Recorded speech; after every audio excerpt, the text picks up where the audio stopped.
नमस्कार, आपके साथ हूं मैं राजीव शर्मा। केंद्रीय वित्त राज्य मंत्री पंकज चौधरी को लेकर अचानक सियासी गलियारों में हलचल तेज हो गई। बीजेपी उन्हें प्रदेश में पार्टी की बड़ी जिम्मेदारी देने की तैयारी में है। उनके चेहरे पर दांव लगाने का मकसद 2027 के यूपी विधानसभा चुनाव में समाजवादी पार्टी के पीडीए दांव को कमजोर करने की कोशिश भी माना जा रहा है। पंकज कुर्मी समुदाय से आते हैं, जो उत्तर प्रदेश में एक बड़ा और महत्वपूर्ण वोट बैंक है। यूँ तो पार्टी में पहले से ही कई बड़े ओबीसी चेहरे हैं, लेकिन पंकज पर दांव नई ऊर्जा और सोच ला सकती है। पार्टी और राष्ट्रीय स्वयंसेवक संघ के शीर्ष नेतृत्व में पंकज चौधरी की अच्छी पकड़ और सबके लिए उपलब्ध होने वाले नेता की छवि के कारण इस पद के लिए उनकी दावेदारी ने अन्य नेताओं के मुकाबले सबसे ज्यादा मजबूती दी। तो क्या बीजेपी की कोशिश समाजवादी पार्टी के पीडीए दांव को कमजोर करने की कोशिश है? इस मुद्दे पर अपने खास मेहमानों के साथ चर्चा करेंगे, लेकिन पहले एक रिपोर्ट। इसमें किसको मिलेगी कमान? यूपी में PDA versus Chaudhary plan. Pankaj Chaudhary कमल खिला पाएंगे या अखिलेश बाजी मार ले जाएंगे? कहते हैं जिसका लखनऊ उसकी दिल्ली है। 2024 में झटका खा चुकी बीजेपी अब 2027 में झटका खाने के लिए तैयार नहीं है। यूपी में बीजेपी को मजबूती देने के लिए नया दांव चल दिया गया है। यूपी बीजेपी को नया चौधरी मिल चुका है, अनुभवी, सारे समीकरणों को साधने वाला और अखिलेश की पीडीए का मुंह तोड़ जवाब पंकज चौधरी। अभी वो मोदी सरकार में वित्त राज्य मंत्री हैं। यूपी बीजेपी के नए चौधरी महाराजगंज से 7 बार के सांसद हैं, कुर्मी समुदाय से आते हैं, पूर्वांचल के बड़े ओबीसी नेता हैं। योगी आदित्यनाथ के गढ़ से आते हैं पंकज चौधरी। पीएम मोदी खुद 2 साल पहले घर गए थे। कुर्मी यूपी में यादवों के बाद दूसरा बड़ा ओबीसी समुदाय है। 2024 में इसका एक हिस्सा बीजेपी से खिसका था। बीजेपी इस वोट बैंक को फिर से जोड़ना चाहती है। बीजेपी में प्रदेश अध्यक्ष आमतौर पर सर्वसम्मति से चुना जाता है, लेकिन इस बार औपचारिक चुनाव प्रक्रिया अपनाई गई। 25 साल बाद पहली बार ऐसा हुआ। सीएम योगी खुद प्रस्तावक बने, निर्विरोध अध्यक्ष चुने गए। अध्यक्ष के चुनाव से पहले राष्ट्रीय संगठन महामंत्री बीएल संतोष लखनऊ पहुंचे। मुख्यमंत्री योगी से मुलाकात की। सभी जिलाध्यक्ष, विधायक, सांसद लखनऊ बुलवाए गए। पंकज चौधरी खुद लखनऊ पहुंचे और हो गई घोषणा। संदेश साफ है, पार्टी एकजुट है। 2027 की तैयारी पूरी है। वर्तमान प्रदेश अध्यक्ष भूपेंद्र सिंह चौधरी का कार्यकाल जनवरी 2025 में ही समाप्त हो चुका था, लेकिन महाराष्ट्र चुनाव, उत्तर प्रदेश उपचुनाव और बिहार की राजनीतिक उथल पुथल के चलते ये नियुक्ति टल गई। खरमास से पहले फैसला लेना जरूरी था, क्योंकि हिंदू परंपरा में इस समय शुभ कार्य टाले जाते हैं। अब यह भी जानना जरूरी है कि पंकज चौधरी कैसे अखिलेश के लिए काट बन सकते हैं। जातीय समीकरणों की बात करें तो कुर्मी चेहरा देकर बीजेपी गठबंधन मजबूत कर रही है। अपना दल एस के साथ बीजेपी गठबंधन मजबूत कर रही है। साथ ही बीजेपी गैर यादव ओबीसी को साध रही है। योगी कैबिनेट में भी फेरबदल संभावित है। क्षेत्रीय और जातीय संतुलन साधा जा सकता है। नया अध्यक्ष 2027 तक पार्टी की कमान संभालेगा। पंचायत चुनाव से बूथ स्तर तक काम तेज होगा। पिछड़े और खासकर कुर्मियों के साथ बीजेपी है, जो अखिलेश को नुकसान पहुंचा सकता है। लखनऊ की हलचल सिर्फ एक नियुक्ति नहीं, उत्तर प्रदेश की आने वाली राजनीति की दिशा तय करने वाली है। पंकज चौधरी के नेतृत्व में बीजेपी नई रणनीति के साथ मैदान में उतरेगी और 2027 का रण अब शुरू हो चुका है। Bureau report, India news. Pankaj Chaudhary का नाम फिक्स हो चुका है, लेकिन देश के सवाल भी हैं। ये सब क्यों हुआ और इसके पीछे भविष्य की क्या योजनाएं हैं?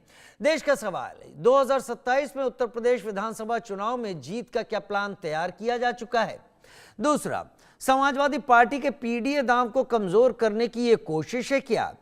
वहीं पंकज चौधरी के चेहरे पर दांव लगाने के पीछे क्या मकसद है? पूर्वांचल और ओबीसी समाज में मजबूत पकड़ है क्या, इसलिए पंकज चौधरी पर दांव लगाया गया है? ये देश के सवाल हैं, लेकिन देश का सवाल इसलिए क्योंकि राजनीति हर कहीं हावी इस वक्त दिखाई पड़ रही है, लिहाजा हर कदम राजनीति से जुड़ा हुआ माना जा रहा है और समझा जा रहा है। हमारे साथ कुछ खास मेहमान जुड़े हुए हैं, हम उन खास मेहमानों का रुख करेंगे। हमारे साथ कमलेश रमन जी, प्रवक्ता बीजेपी, इस वक्त हमारे साथ जुड़ गए हैं। शौकत अली हमारे साथ जुड़ेंगे, प्रवक्ता समाजवादी पार्टी। प्रेमकांत तिवारी जी, वरिष्ठ पत्रकार, हमारे साथ जुड़ेंगे। मोहसिन रजा, पूर्व मंत्री, भी हमारे साथ उत्तर प्रदेश के जुड़ेंगे। कमलेश रमन जी हमारे साथ, प्रवक्ता बीजेपी, इस वक्त जुड़ गई हैं, क्षमा चाहता हूं। कमलेश जी, ये पंकज चौधरी के नाम पर मोहर लगाना इंतजार तो था, लेकिन जब मुख्यमंत्री खुद ही प्रस्तावक बन रहे हो तो समझ में आ सकता है कि संगठन और सरकार में बेहतर तालमेल होने वाला है आगे आने वाले दिनों में। और इस बात से भी इनकार नहीं है कि 2027 में चुनाव है। तैयारी किस चीज की है कमलेश जी?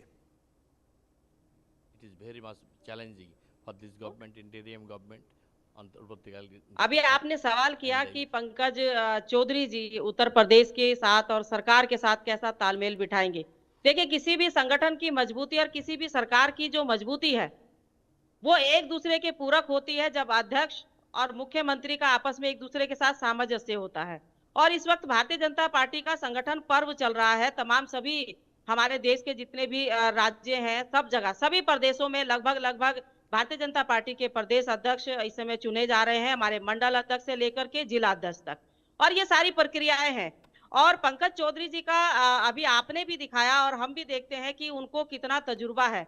वो जो है अपने तजुर्बे के बिहाफ पर जो है अपने कार्य कर रहे हैं, अपने क्षेत्रों में लोगों के लोकप्रिय नेता भी हैं और वहां से हर बार चुन करके आते हैं। तो ये कहीं ना कहीं उनकी संगठन की पकड़ और जनता के बीच में जो उनका प्यार है, जो जनता उनको आशीर्वाद दे रही है भारतीय जनता पार्टी के रूप में, जिस तरीके से वो बार बार चुनकर आ रहे हैं, कहीं ना कहीं देखिए मुझे लगता है कि अभी क्योंकि घोषणा होनी बाकी है, अभी हम यहाँ बैठकर के आधिकारिक रूप से मोहर तो नहीं लगा सकते क्योंकि ये संगठन का मामला है और संगठन इसमें तय करेगा कि कौन प्रदेश अध्यक्ष बनेगा और कौन नहीं बनेगा। आपने देखा होगा कि भारतीय जनता पार्टी हर वर्ग को साथ लेकर के चलती है, हर वर्ग के साथ काम करती है। हमारे चाहे संगठन का हो और चाहे हमारी सरकार का हो, चाहे मंडल अध्यक्ष बनने हो और चाहे हमारे शक्ति केंद्र के अध्यक्ष बनने हो और चाहे हमारे बूथ अध्यक्ष बनने हो, हम तमाम सभी जितने भी हमारे वर्ग आते हैं उन सबका समावेश करके हम अपने संगठन को चलाने का काम करते हैं। चाहे हमारे उसमें ब्राह्मण हो, चाहे उसमें हमारे कासे हो, चाहे हमारे जाट हो, चाहे कुर्मी हो, लोधी हो, बनिया हो, तमाम सभी हमारे जो वर्ग है हम सबको साथ लेकर के चलते हैं और तमाम जितने भी सबको जो हमारा समाज है उनको अधिकार देने का काम करते हैं। क्योंकि हम पूर्ववर्ती तरह जो लोग थे वहां पर जो भी जिसकी भी सरकारें बनी, चाहे अगर मैं समाजवादी की बात करूं तो उन्होंने केवल यादव पर फोकस किया, उनकी सरकार और संगठन केवल और केवल यादव समाज के इर्द गिर्द घूमता रहा। लेकिन जब से आपने देखा होगा कि भारतीय जनता पार्टी आई है, तब से आपने देखा होगा कि हर वर्ग कहीं ना कहीं भारतीय जनता पार्टी के साथ जुड़कर के काम कर रहा है। सबका साथ, सबका विकास और सबको साथ लेकर के चलना, ये जो ध्येय है हमारा भारतीय जनता पार्टी का, वो एक सबसे बड़ा हमारा संकल्प है जिसको हम पूरा कर रहे हैं। और पंकज चौधरी जी का आपने नाम लिया क्योंकि वो चर्चाओं में है, उनका नाम प्रस्तावित रखा। माननीय मुख्यमंत्री जी हमारे जो योगी जी हैं वो उसमें प्रस्तावक के रूप में बने तो वो एक चर्चा का विषय भी है। अभी हमारा संगठन उनकी घोषणा करेगा या किसकी घोषणा करेगा ये अभी हमारे समय की गर्द में है, लेकिन उनके नेतृत्व में अगर वो अध्यक्ष बनते हैं तो ये बिल्कुल सच बात है कि उनके नेतृत्व में हमारा संगठन भी मजबूत होगा। और आने वाले समय में जब 2027 में चुनाव होगा तो आप देखेंगे कि हमारी बढ़ोतरी होगी हर चीज की। ओबीसी जो हमारा एक समाज है जिसको हमेशा पिछले दर्जे पे रखा गया, आज उसको स्थान देने का काम किया जा रहा है। पिछले आपने देखा होगा कि चाहे मैं सरकार की बात करूं चाहे संगठन की बात करूं तो हमने हर वर्ग को साधने का काम किया है। हर वर्ग को हमने जो है वहां पर उसकी हिस्सेदारी, कहते हैं कि जितनी जिसकी भागीदारी उसकी उतनी हिस्सेदारी। तो आज भारतीय जनता पार्टी का जो संकल्प है उसको पूरा कर रहे हैं भारतीय जनता पार्टी का नेतृत्व। या उत्तर प्रदेश की अगर मैं बात करूं जिस तरीके से अब सरकार चल रही है तो एक बेहतर सरकार जनता को जिस तरीके से मिली है तो जनता कहीं ना कहीं भारतीय जनता पार्टी को वहां आशीर्वाद देती हुई भी दिखाई दे रही है 2027 में। और पंकज चौधरी जी के रूप में जिस तरीके से उन्होंने जनता के बीच में काम किया है तो वो कहीं ना कहीं सराहनीय कदम है। वो कहीं ना कहीं ऐतिहासिक कदम है। अगर आने वाले समय पर हम 2027 में जब चुनाव में जाएंगे तो हर जितने भी हमारे समीकरण है, हमने यहाँ महिलाओं को भी साधने की कोशिश करी है। पिछली बार उत्तर प्रदेश में हमारी 3 जिला अध्यक्ष थी, इस बार हमारी 5 जिला अध्यक्ष हुई। आपने देखा होगा कि माननीय प्रधानमंत्री जी ने जब से ये घोषणा करी है कि 33% महिलाओं को विधानसभा, राज्यसभा में पहुंचने का, लोकसभा में पहुंचने का मौका मिलेगा आने वाले समय में, तो तब से हमारी महिलाओं की राजनीतिक तौर पर, सामाजिक तौर पर भागीदारी बढ़ी है।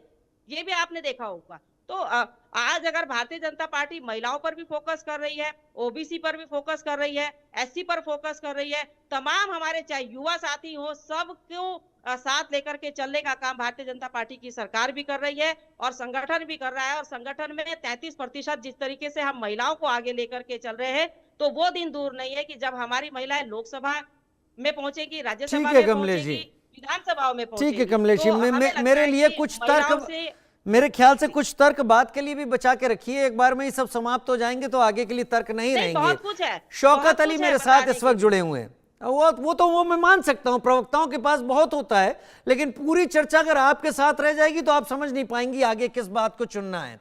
शौकत अली, प्रवक्ता समाजवादी पार्टी, मेरे साथ इस वक्त जुड़े हैं। शौकत भाई, इस बात का जिक्र बहुत हो रहा है कि एसपी के पीडीए का जवाब देने के लिए इनको चुना गया है, पंकज चौधरी को। क्या बीजेपी संगठन और सरकार में तालमेल बैठाने के लिए 2027 के मकसद से इस चेहरे को चुन रही है, या फिर बीजेपी अभी एक्सपेरिमेंट कर रही है, समय काफी है तो आगे देख लिया जाएगा किस तरीके का प्रदर्शन है? मुझे लगता है अगर ये पीडीए के लिए कोई प्लान तैयार कर रहे होते तो डी गायब ना करते। जब से भारतीय जनता पार्टी का उदय हुआ है, जब से भारतीय जनता पार्टी की स्थापना हुई है, तब से डी गायब है। कमलेश जी से पूछ लीजिएगा, आज तक डी नहीं मिल पाया इनको। तो पीडीए की बराबरी तो बिल्कुल भी ना करें, क्योंकि पीडीए में डी इन्होंने गायब कर रखा है। और जब से भारतीय जनता पार्टी का गठन हुआ तब से आज तक डी नहीं मिला कभी भी इनको, और मिलने की आगे उम्मीद भी नहीं है। मुझे लगता है जिनके कॉलम में ही डी ना हो वो कहां से डी लाएंगे। तो जब सरकार में भी डी को जगह ना मिले, संगठन में भी डी को जगह ना मिले, वो पीडीए की तोड़ बिल्कुल भी ना ढूंढा करें, क्योंकि दलित से इनको इतनी नफरत है कि जब से गठन हुआ तब से लेकर आज तक दलित अध्यक्ष नहीं बना पाए और पीडीए का तोड़ ढूंढ रहे हैं। तो जो इस तरह की मानसिकता रखते हो, जो कहते हैं, अभी कमलेश जी कह रही थी कि जिसकी जितनी भागीदारी उसकी उतनी हिस्सेदारी, तो दलितों की भागीदारी कितनी है वो भी तो बता दीजिए।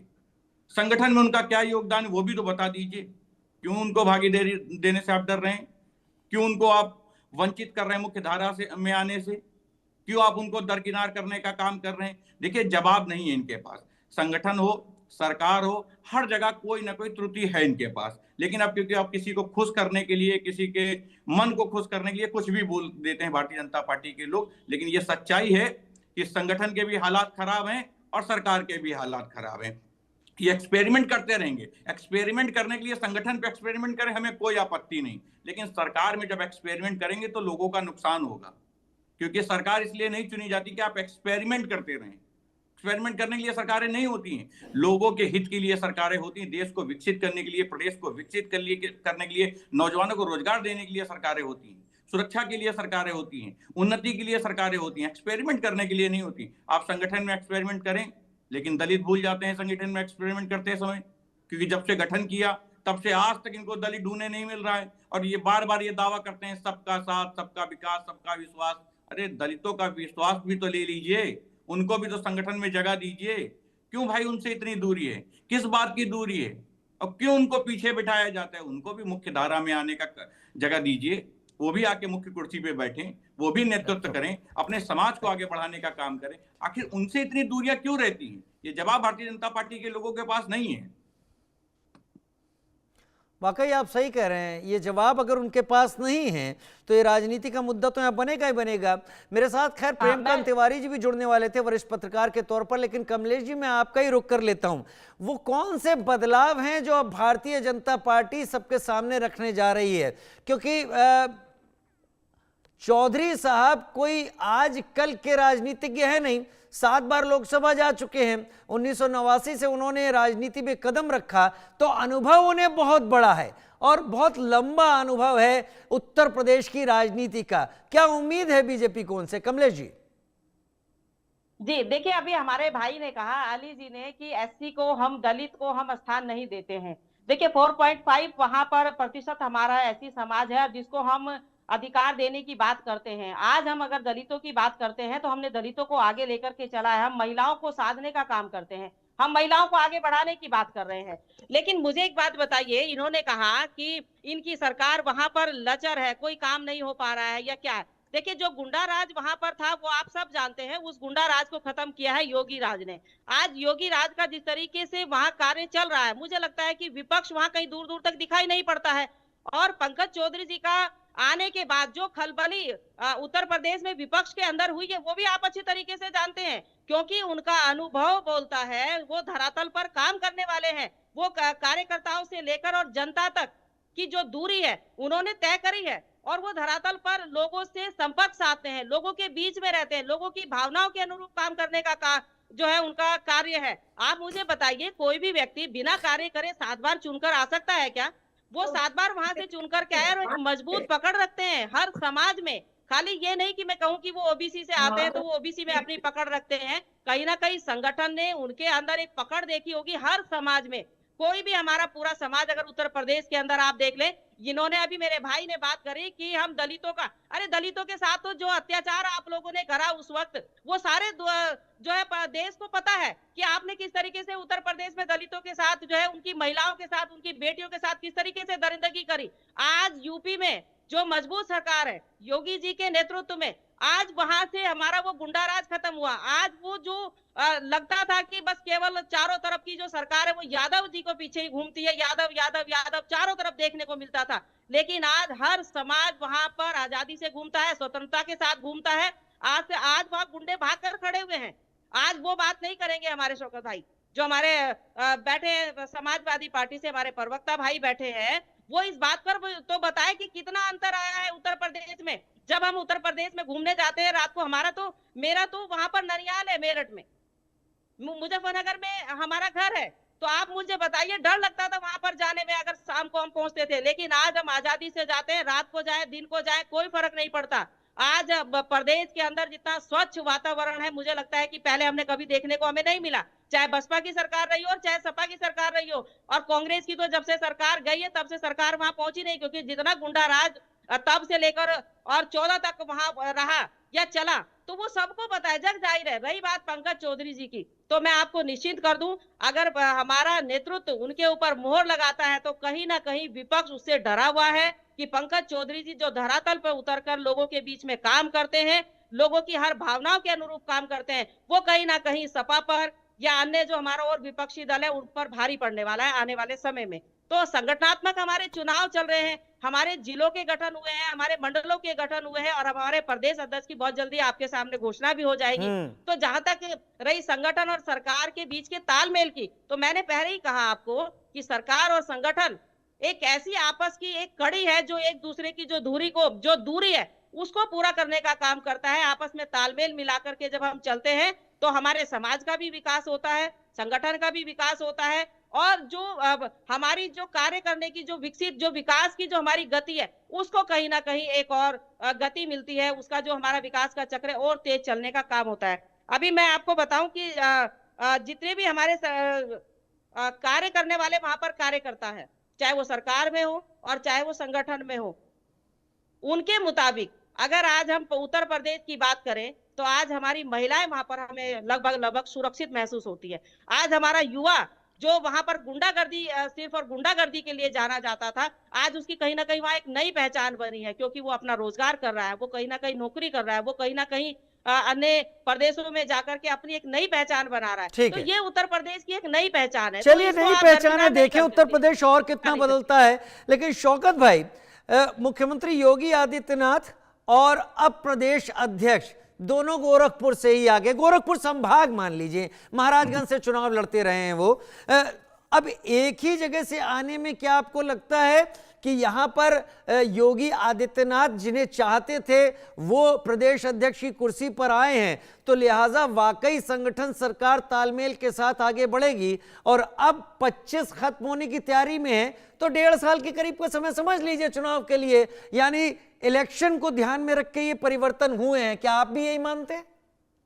देखिए राजीव जी, अब भारतीय जनता पार्टी के संगठन में कहीं ना कहीं खींचतान मची थी, अगर मैं आपकी बात को मान लूं, क्योंकि आप जिस बात को दोहरा रहे हैं, कोट कर रहे हैं बार बार कि गोरखपुर से ये अध्यक्ष बनवा लिया, यानी बनवा लिया, आपने मेहनत की, अपने लिए बनवा लिया। अगर मैं इस बात को मान लूं तो कहीं ना कहीं मैं ये मान सकता हूं, प्रदेश के लोग ये मान सकते हैं कि दिल्ली और उत्तर प्रदेश में खींचतान मची हुई थी। वो अपना अध्यक्ष बनाना चाह रहे होंगे, ये अपने अध्यक्ष बनाने के लिए बैठे होंगे। देखिए, सरकार और संगठन में दोनों में अलग अलग चीजें हैं।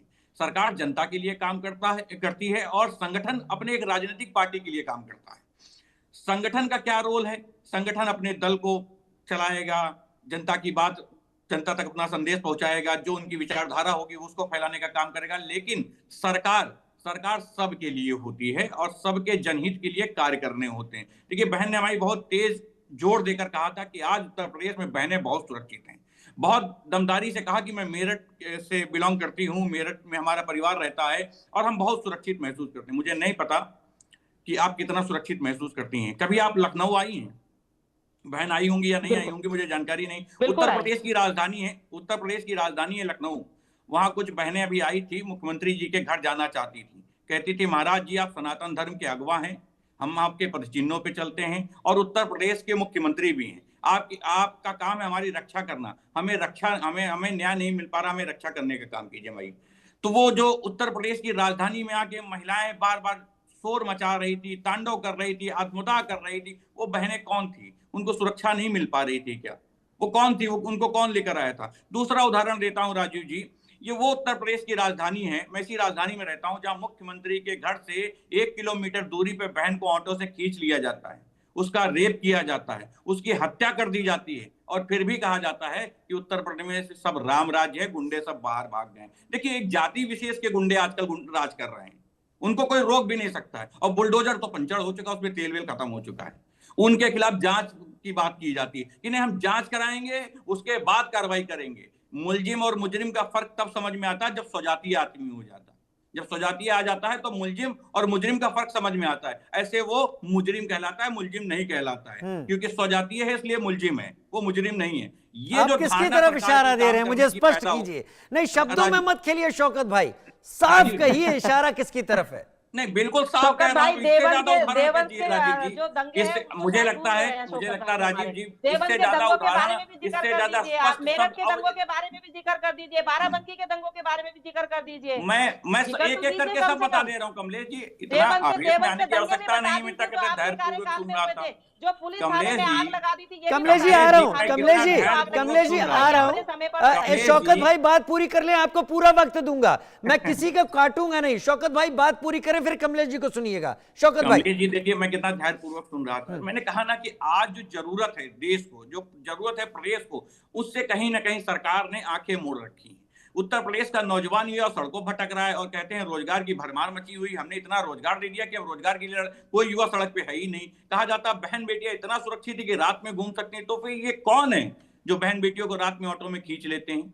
ये कौन लोग हैं जो खुलेआम गोलियां उत्तर प्रदेश की राजधानी में चलाते हैं? ये उत्तर प्रदेश की राजधानी है, कई महंतों की भी हत्या हुई है राजू जी, यही उत्तर प्रदेश की राजधानी। और फिर भी कहा जाता है कि उत्तर प्रदेश सुरक्षित है, बहन बेटियां सुरक्षित नहीं, नौजवान युवा सड़कों भटक रहा, किसान आय दुगनी कराने के लिए परेशान हुआ जा रहा है। फिर भी कहा जाता है उत्तर प्रदेश में राम राज्य का। में दुर्भाग्य कि कौन सा चश्मा लगा रखा आपने जिससे आपको उत्तर प्रदेश सही दिख नहीं रहा, या फिर देखना नहीं चाह रहे हैं, या फिर उत्तर प्रदेश की पीड़ा को आप समझना नहीं चाह रहे हैं। ये जो दोहरा चरित्र है सरकार को, ये बदलना पड़ेगा। अगर इसी चरित्र के साथ काम करते रहेगी तो उत्तर प्रदेश के जो हालात आज हैं इससे भी बदतर हो जाएंगे। मुझे लगता है कि कमलेश जी को भी कहना चाहिए और दमदारी के साथ कहना चाहिए कि देखिए, कागज में कुछ भी दर्ज कर लेने से अच्छा उत्तर प्रदेश नहीं हो जाएगा, आपको धरातल पे आना चाहिए। मैं उत्तर प्रदेश की राजधानी में रहता हूं राजीव जी, और उत्तर प्रदेश की चारों दिशाओं की बात कर रहा हूं मैं। उत्तर प्रदेश की राजधानी के साथ साथ चारों दिशाओं, मुझे कोई एक ऐसा प्रोजेक्ट बताएं जिससे उत्तर प्रदेश की जनता को बड़ा लाभ मिल रहा हो। मैं राजधानी में रहता हूं और राजधानी में समाजवादी पार्टी ने क्या क्या काम किए बताने के लिए तैयार हूं। उत्तर प्रदेश के दिशाओं में क्या काम किए वो मैं बताने के लिए तैयार हूं। लेकिन भारतीय जनता पार्टी के लोगों के पास ऐसा कुछ भी नहीं जो वो बता पाए। हाँ, संदेश अच्छा दे लेते हैं लोग, ब्रांडिंग अच्छी कर लेते हैं, ये सच है। हम इतनी अच्छी ब्रांडिंग राजीव जी नहीं कर सकते हैं, इसको स्वीकार करने में हमें कोई गुरेज भी नहीं। चलिए ठीक है, बस यही, बस अब अंतिम हो जाएगा। अब कमलेश जी ने सुन लिया, आप ब्रांडिंग अच्छी नहीं कर सकते, ये बात आपने मान ली, लेकिन अपनी बात को सामने रखने का तरीका तो आना ही चाहिए। अगर बीजेपी रख रही है तो आप भी रख सकते हैं, सब कुछ आपके पास भी है। कमलेश जी अब आप बताएं, क्या ये वाकई ब्रांडिंग हो रही है आपकी तरफ से? मैंने कहा कि नाच न जाने आंगन टेढ़ा, जब नहीं ना नौमन तेल होता ना राधा नाचती है, तब आरोप दूसरों के ऊपर ही लगाए जाते हैं। तो अब हर चीज का आरोप ये जो है भारतीय जनता पार्टी के ऊपर लगाने का काम करते हैं। जब हम चुनाव जीत जाते हैं तो ये ईवीएम पे जो है निशाना साधते हैं। जब ये खुद जीत जाते हैं तब इनको ईवीएम बहुत अच्छी लगती है। अभी एसआईआर की जो प्रक्रिया चल रही वो भी इनको बहुत बुरी लग रही है। तो मुझे ऐसा लगता है कि ये केवल और केवल आरोप लगाने के लिए बना है विपक्ष, काम के लिए नहीं बना है। नीति क्या है ये भी तो बतानी चाहिए ना विपक्ष को, कि वो जनता के प्रति अपनी नीतियों को, अपनी सोच को क्या कैसे रखता है। भाई अगर हमारे भाई शौकत भाई ने जब कहा कि गुंडा राज है चारों तरफ, तो आप मुझे बताइए देवबंद के जो दंगे हुआ करते थे आज वो क्यों नहीं हो रहे हैं, आज वो क्यों जीरो पर चले गए हैं। भाई 80-90% जो वहां गुंडागर्दी चला करती थी आज 10% पर आ गई है। तो वो क्या सपा ने करी है, क्या समाजवादी पार्टी की सरकार ने करी है? भाई उनके समय पर तो थाने के थाने चला दिए जाते थे और ये कह दिया जाता था कि यादव है, यादव के ऊपर हाथ नहीं उठाओगे आप। ये कह दिया जाता था थाना चौकी में अगर इंचार्ज बनेगा, अगर वहां पर कोई कप्तान बनेगा तो वो यादव ही बनेगा और कोई बन नहीं सकता। लेकिन आज हर धर्म का व्यक्ति, चाहे थाने चौकियों का इंचार्ज हो चाहे अन्य विभाग हो, वहां पर अपनी उपस्थिति दर्ज कर रहा है। आज अगर हमने गुंडा राज खत्म किया है यूपी के अंदर, तो कहीं ना कहीं विपक्ष के अंदर खलबली तो मचेगी, ये तो स्वाभाविक बात है। मैं सिर्फ शौकत भाई से इतना पूछना चाहती हूँ कि समाजवादी पार्टी से ये महिलाओं की बात करी है इन्होंने, तो ये बताइए कि आपने जिला अध्यक्ष कितनी बना रखी है महिलाएं, आपने कितने विधायक महिलाओं को टिकट दिए, आप कितनी महिलाओं को रखते हैं? क्या 33% समाजवादी पार्टी महिलाओं को देती है? क्या 33% आपने दे दिए उत्तर प्रदेश? कमलेश जी, क्या 33% आपने दे दिए?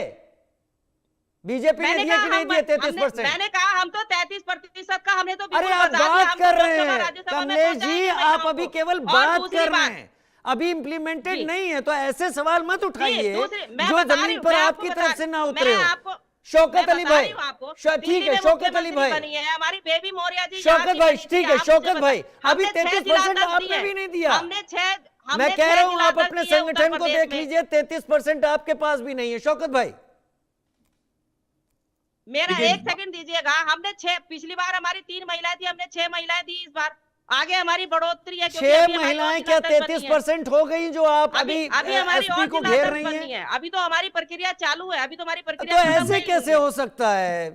शौकत भाई मुझे स्पष्ट समझाइए, आप भी राजनीति पर ही तो नहीं जा रहे कि बीजेपी राजनीति कर रही है, अब इसका जवाब हमें देना होगा।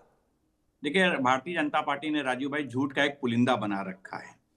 ये इतना सफेद झूठ बोलने लगे हैं कि उत्तर प्रदेश की जनता भी कभी कभी समझ नहीं पाती कि हम इनको कैसे समझें। हमें धोखा देते, राजनीतिक लोगों को जब ये धोखा दे सकते हैं तो फिर बाकी लोगों की बात ही अलग है। आज पूरे उत्तर प्रदेश के हालात मुझे लगता है कि इनसे अच्छा कोई नहीं जानता होगा। कागजों पे सब कुछ अच्छा है इनके लिए, लेकिन सच्चाई ये है कि धरातल बहुत खराब है। उत्तर प्रदेश में जो हालात हैं वो इनसे भी छुपे नहीं होंगे, लेकिन दुर्भाग्य कहेगा कौन, ये कह नहीं सकती। और हम खुल करके कहते हैं तो कि विपक्ष दोषारोपण करने का काम कर रहा है, विपक्ष आवाज हमारे पे उठा रहा है। तो विपक्ष का काम है आपको आईना दिखाना। आपको अगर सच्चाई का आईना पसंद नहीं है तो मुंह मोड़ लीजिए, लेकिन हम सच्चाई का आईना आपको बार बार दिखाने का काम करेंगे।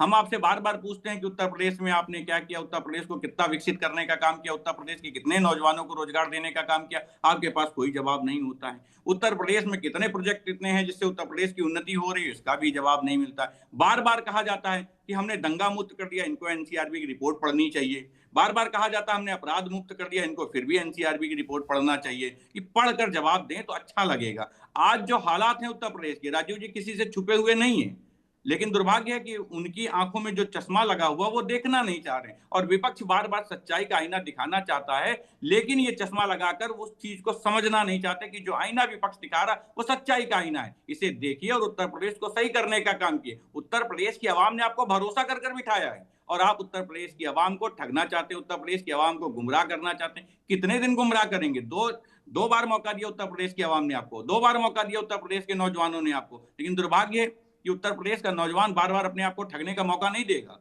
इस बार उत्तर प्रदेश का नौजवान आपको जवाब देने के लिए तैयार बैठा है। बार बार कहा जाता है कि हम पीडीए की तोड़ लेके आए। राजीव जी, कोई तोड़ नहीं है, सिर्फ पीडीए को गुमराह करने के लिए, और कोई तरीका इनके पास नहीं है क्योंकि पीडीए को कैसे गुमराह किया जाए। वरना जो राजीव जी जो सत्ता में बैठा होता है वो अपने कामों का बखान करता है। हम विपक्ष में हैं राजीव जी, उसके बाद भी हम अपने बार बार काम की बात करते हैं। हम विपक्ष में होने के बाद भी हम 10 काम गिना देते हैं। जो सत्ता में बैठा है 10 वर्षों से, वो एक भी काम नहीं बता पाता। ये है गुमराह करने का तरीका, ये है लोगों को भ्रम में लाने का तरीका। ये जो ब्रांडिंग ये कर रहे हैं, जो धोखे की ब्रांडिंग ये सब कर रहे हैं, ये भारतीय जनता पार्टी के लोग ब्रांडिंग करके सत्ता में तो आश्रित हो सकते हैं, लेकिन उत्तर प्रदेश को दे कुछ नहीं सकते। आज हालात ये उत्तर प्रदेश के कि समूचा उत्तर प्रदेश बेरोजगारी से जूझ रहा है, बदहाली से जूझ रहा है, तमाम नौजवान युवा सड़कों पे घूम रहे हैं, लेकिन फिर भी कहा जाता है कि उत्तर प्रदेश में राम राज्य कायम है। ये कैसा राम राज्य है जिसमें बहन बेटियां सुरक्षित ना हो और नौजवान युवा सड़कों पे बैठे? ऐसे राम राज्य की कल्पना इस उत्तर प्रदेश के नौजवान ने नहीं की थी।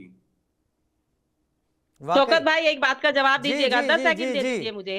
एक बात का जवाब दीजिएगा, जब उत्तराखंड की लड़ाई चल रही थी अलग पृथक राज्य बनने की, तब किस तरीके से महिलाओं के साथ तांडव उत्तर प्रदेश की सरकार ने किया था? तो राम, ये बात तो है, रामपुर चौराहे पर जो गोलियां मारी गई थी वो शव लोगों के परिवार अब भी याद करते हैं कि उस दौरान क्या हुआ था।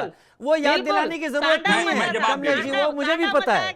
बताएं राजीव जी, मैं जवाब दे नहीं शौकत भाई और रामपुर तिराहा का कांड तब मैंने बहुत नजदीक से देखा है। पुलिस ने जिस तरह से चुन चुन के गोलियां मारी उत्तराखंड के लोगों के ऊपर और जिन महिलाओं के साथ अभद्रता हुई, शौकत भाई वो दाग लेकर समाजवादी पार्टी आगे जाएगी तो जरूर वो छूटने वाला नहीं है।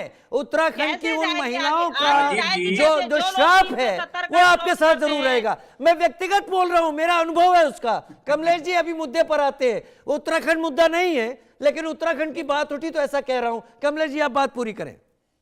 जी देखिए, इन्होंने कहा कि बहुत मजबूती से सपा की सरकार चली थी। देखिए 2 बार से यूपी में या उत्तराखंड की बात या अन्य राज्यों की अगर मैं करूं तो मैं खासकर यूपी की बात करती हूं, तो योगी सरकार दूसरी बार आई है तो काम के बलबूते पे आई होगी, और तीसरी बार भी जब आएगी तो जनादेश जब लाएगी तो विकास के काम पर आएगी, विकास के नाम पर आएगी, महिलाओं के नाम पर आएगी, युवाओं के नाम पर आएगी। जो लोग 370 का विरोध करते हैं वो कैसे आ जाएंगे, जो 3 तलाक का विरोध करते हैं वो कैसे आ जाएंगे, जो राम मंदिर का विरोध करते हैं उसके निर्माण कार्य में नहीं, उसके जो है पूजा में नहीं पहुंच सकते वो कैसे आ जाएंगे। तो कहीं ना कहीं उत्तर प्रदेश की जनता देख रही है इन सारी चीजों को। जो हमारा सीए का जो है विरोध करते हैं वो कैसे आ जाएंगे, जो एनसीए का विरोध करते हैं वो कैसे आ जाएंगे, जो युवाओं के लिए नहीं खड़े हो सकते, युवाओं को केवल गलत परिपाटी की ओर ले जाना चाहते हैं, वो कैसे सरकार में आ जाएंगे, ये भी आप जानते हैं। 2027 कोई दूर नहीं है। अब आप मुझे बताइए, बिहार का तो चरण देख लिया होगा ना, बिहार का हाल भी देख लिया होगा समाजवादी पार्टी ने। चोर चोर कहते रहे और बिल्कुल चोर खुद साबित हो गए। तो अब आप मुझे बताइए कि अगर समाजवादी पार्टी इतनी अच्छी होती तो कहीं ना कहीं उत्तर प्रदेश में कुछ तो मोमेंटम लेकर आती, कुछ तो कुछ दिखाई देता, कुछ तो बिहार में दिखाई देता समाजवादी पार्टी का। लेकिन कहीं ना कहीं समाजवादी पार्टी को बिहार तक जो है वहां की जनता ने बिल्कुल दरकिनार कर दिया, किनारे कर दिया। तो यही आज पूरे देश के अंदर है कि समाजवादी पार्टी उत्तर प्रदेश से बाहर कभी निकलती नहीं है और पूरे देश के अंदर कभी झांकती नहीं है। भाई मान लिया मुलायम सिंह यादव जी के समय पर लगता था कि हाँ भाई देश के कुछ नेता हो सकते हैं, लेकिन अखिलेश यादव जी वो तो मुझे लगता है कि अपने क्षेत्र से भी बाहर नहीं निकलते होंगे। बिहार गए वहां लुटिया डूब गई, दूसरे अन्य राज्यों में गई वहां लुटिया डूब गई। तो आप मुझे बताइए कि इंडी गठबंधन आएगा कैसे जब आप जनता के हित की बात नहीं करेंगे, केवल आप भारतीय जनता पार्टी को क्या पता उस गठबंधन को ही जनता ज्यादा देख रही हो। कम से कम पिछले लोकसभा चुनाव ने इशारा तो दिया है। शौकत अली भाई, ये परिवर्तन अगर ये बीजेपी या एनडीए अपने अंदर कर रहा है, आपको लगता है इसका रिजल्ट मिलने वाला है और अच्छा रिजल्ट होगा पिछले लोकसभा चुनाव की तुलना में आगे? देखिए राजीव जी, राजनीतिक दौर में तमाम विसंगतियां होती रहती हैं। कोई चुनाव जीत जाता है तो कोई चुनाव सही कह रहे हैं, एकदम सही। ये राजनीतिक दौर में चलता रहता। कमलेश जी इसको माने या ना माने, देखिए बहुत सारे लोग ऐसे, मैं उनसे पूछूं अगर कमलेश जी से कि राजनाथ सिंह चुनाव हार गए थे, अटल जी, स्वर्गीय अटल जी भी यहाँ चुनाव हारे हैं, बहुत सारे लोग ऐसे चुनाव हार कर गए हैं, भाई यहाँ से चले गए, भाई आप मुख्यमंत्री थे आप हट गए, तो हम क्या कहें आपको कि जनता ने आपको नकार दिया, सिरे से नकार दिया। ये राजनीतिक दौर में विसंगतियां होती रहती हैं। अब ये ब्रांडिंग करके नहीं कहा जाए नहीं आपको जनता ने नकार दिया, आपने कुछ किया ही नहीं। शौकत भाई बार बार ब्रांडिंग की बात कर रहे हैं। नहीं बिल्कुल ब्रांडिंग की बात इसलिए कर रहा हूँ क्योंकि आप बार बार कहते हैं ना कि आपको जनता ने सिरे से नकार दिया। तो आप बताइए ना उत्तर प्रदेश की जनता को आपने काम क्या किया। भाई राजनीतिक दौर में हो सकता हो विसंगतियां हैं तमाम तरीके की, कि कोई सत्ता में आश्रित है, कोई विपक्ष में बैठा हुआ है। कल आप विपक्ष में होंगे, हम आपसे कहें कि जनता ने बिल्कुल आपको दरकिनार कर दिया, एकदम सिरे से हटा दिया, तो आप बताएंगे हमने उत्तर प्रदेश को क्या दिया। उत्तर प्रदेश की जनता आपसे बार बार सवाल पूछती है। जब भी आप किसी के लिए ड्राफ्ट लाते हैं, वो ड्राफ्ट के विरोध में उत्तर प्रदेश की जनता उतरती है। आखिर सवाल का जवाब क्यों नहीं मिलता उत्तर प्रदेश की? भाई आप किसानों के लिए ड्राफ्ट लाए, किसान आपके खिलाफ बैठे हुए थे, नौजवानों के लिए ड्राफ्ट लेके आए, नौजवान आपके खिलाफ बैठा, किसी कम्युनिटी के लिए आप ड्राफ्ट लेके आते, वो कम्युनिटी आपसे नाराज होती। आखिर क्या वजह रहती है कि समूचे उत्तर प्रदेश के लोग आपसे नाराज रहते हैं? और फिर भी अगर कोई आप सत्ता में आश्रित हो जाते हैं तो ये नहीं कहा जा सकता है कि सब आपसे खुश हो गए हैं। ये ब्रांडिंग करना गलत होगा। राजनीतिक दौर में हो सकता हो आप सत्ता में आश्रित हैं कुछ सीटों से, हम पीछे छूट गए हों, लेकिन ये सच्चाई है, इसको राजीव जी स्वीकार कर लेना चाहिए भारतीय जनता पार्टी के लोगों को। क्योंकि जब आप चुनाव जीत जाते हैं इसका मतलब ये बिल्कुल नहीं होता कि आप अहंकार में हो जाएं, किसी की बात सुनना बंद कर दें, किसी की बात ही ना सुने, आप किसी को बिल्कुल अनदेखा करने का काम करें। इस प्रदेश का नौजवान युवा आपको वोट कर रहा है तो ये सवाल पूछना भी उस नौजवान युवा का लाजिमी है कि हमारी नौकरियों को क्या हो रहा है, बार बार ये पर्चे लीक क्यों हो रहे हैं, ये सवाल नौजवान युवा पूछता है, आप उस पर लाठियां बरसाने का काम करते हैं। बहन बेटियां सुरक्षा पे सवाल पूछती है तो आप उनको दरकिनार करने का काम करते हैं। किसान सवाल पूछते हैं तो आप कहते हो ये खालिस्तानी आ गए हैं। इनके सवालों के बीच तमाम सवाल जब विपक्ष भी उठाता है तब कहा जाता है कि विपक्ष प्रोपेगेंडा कर रहा है, विपक्ष आपको आईना दिखाने का काम कर रहा है। जिस उत्तर प्रदेश की जनता ने आपको चुनकर कुर्सी पे आसीन कराया है वो सवाल पूछ रहा है कि आपको कुर्सी तो मिल गई लेकिन उत्तर प्रदेश की जनता को क्या मिला। उत्तर प्रदेश की जनता को जो आपने उम्मीद दिखाई थी वो उम्मीदें कहाँ हैं, धरातल पे काम कहाँ है, धरातल पे चीजें कहाँ हैं। जब धरातल पे कुछ नहीं होता है तो विपक्ष पूछता है कि आज उत्तर प्रदेश के जो हालात हैं वो खराब हो चुके हैं, उत्तर प्रदेश को सही करने का काम कीजिए, ये आपकी जिम्मेदारी बनती है। लेकिन आप अपनी जिम्मेदारियों से भाग रहे हैं, सवाल का जवाब नहीं देना चाहते हैं। उत्तर प्रदेश जमीन पे आ चुका है, उत्तर प्रदेश का नौजवान भटक रहा है, लेकिन फिर भी कहा जाता है कि राम राज्य चल रहा है। दुर्भाग्य, ये कैसा राम राज्य है जिसमें उत्तर प्रदेश का नौजवान इधर उधर भटके और कहा जाए राम राज्य चल रहा है। अपराधी खुलेआम घूमे, बुलडोजर पंचर हो जाए, फिर भी कहा जाए राम राज्य चल रहा। इस राम राज्य की कल्पना उत्तर प्रदेश की जनता ने नहीं की थी, इसलिए आपको कुर्सी पे आसीन नहीं कराया था। इस राम राज्य को उत्तर प्रदेश की जनता ने नहीं मांगा था। जिस राम राज्य को मांगा था उस राम राज्य को देने का काम ऐसा मुझे क्यों लग रहा है कि समाजवादी पार्टी के शासन काल में ऐसा कुछ नहीं हुआ है जिस पर आप अभी इतनी बातें कह रहे हैं? क्या आप पूरी तरीके से क्लीन मानते हैं उस दौर को जब समाजवादी पार्टी थी? मैंने राजीव जी दो बातें कही थी आपने। एक आपने राम मंदिर की बात कही थी, दूसरा विकास की बात कही थी। नहीं, मैंने नहीं कही थी, वो मैं नहीं, वो उनकी तरफ से, मेरी तरफ से नहीं है। मैं आपसे ये कह रहा हूं आप जितनी बातें अभी कर रहे हैं, क्या समाजवादी पार्टी के शासन काल में कुछ भी खराब नहीं था? सब बढ़िया था। और अगर ऐसा था तो लगातार समाजवादी पार्टी के शासनकाल में कभी थाने चौकी जले नहीं है, समाजवादी पार्टी के कार्यकाल में बहन बेटी नहीं, अब ओपन डिस्कशन है तो इसके क्लीन चिट दे रहे हैं मुझे लगता है शौकत भाई। शौकत भाई थोड़ा सा अगर इतिहास में जाएंगे तो आप भी जानते हैं, आपका दिल भी जानता है, आपका दिल भी जानता है शौकत भाई कि क्या क्या हुआ और क्या क्या उस समय रहा और कहाँ। चलिए, बहुत धन्यवाद। इस तरह की चर्चाएं चलती रहेंगी, लेकिन आगे चुनाव को लेकर